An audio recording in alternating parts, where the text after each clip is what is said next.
Wide shot of an old school building in a small rural town. Fog covers the ground. School bell rings in the distance. Sound effects, cold wind, crows cawing, distant whispers. In 2017, a young school teacher named Miss Rehana was transferred to a government school in a remote village in northern India. Bright, hopeful, and passionate, she didn't know she had just stepped into a nightmare. Montage of Rehana entering the classroom, teaching children, smiling, walking through the school corridors. Sound effects, children laughing, soft ambient music, light chalkboard scribble. Her first few days were peaceful. The children liked her. The staff was distant, but polite. Everything seemed normal. But the sixth day changed everything. Visuals shift to her writing on a blackboard. A shadow passes behind her, unnoticed.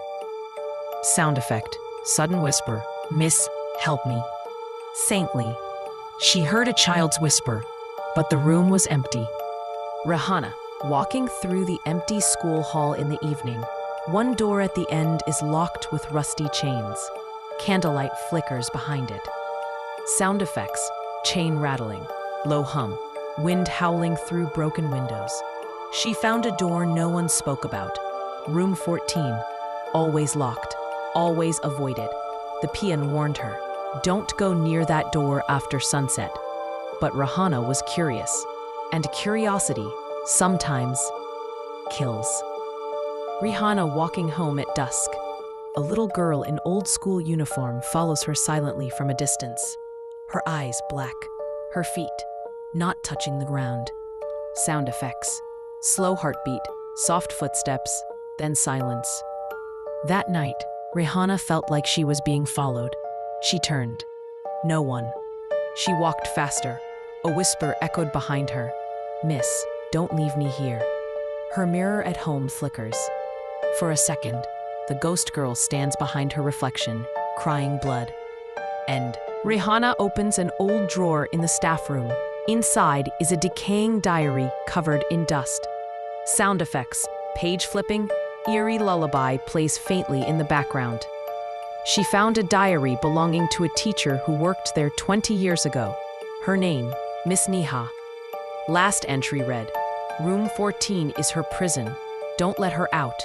Don't listen to her voice." That was the last anyone heard from Miss Neha. Rehana alone in her classroom. A student's notebook begins to bleed ink.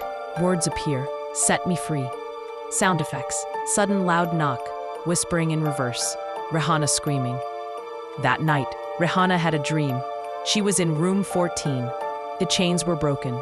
Inside, a girl with no face, screaming in silence. She woke up with bruises around her neck. Old black and white photo of a young girl, Shreya, age 10. Headlines, "Girl found dead in school well, case unsolved." Shreya, a 10-year-old student who vanished in 1996. Last seen entering room 14. They say she was punished by a teacher and locked inside. Days later, her body was found in the school's well. No one was charged, but everyone remembers. School at night. Lightning storm. Rehana standing outside room 14 holding a lantern. Sound effects. Heavy thunder. Screams. Chains breaking. A child crying. Rehana decided to end it. She broke the chains. Entered room 14. Inside, walls covered in children's handprints. And a mirror that reflected not her, but the dead girl. She never came out. Police cars, villagers gathered, rooms sealed again. Police never found Rehana's body, only her diary. Her last entry read, "She's free now, and she's coming for whoever forgets her." Room 14 is sealed again. But late at night, children say they still hear a teacher's voice, calling roll call with no one there.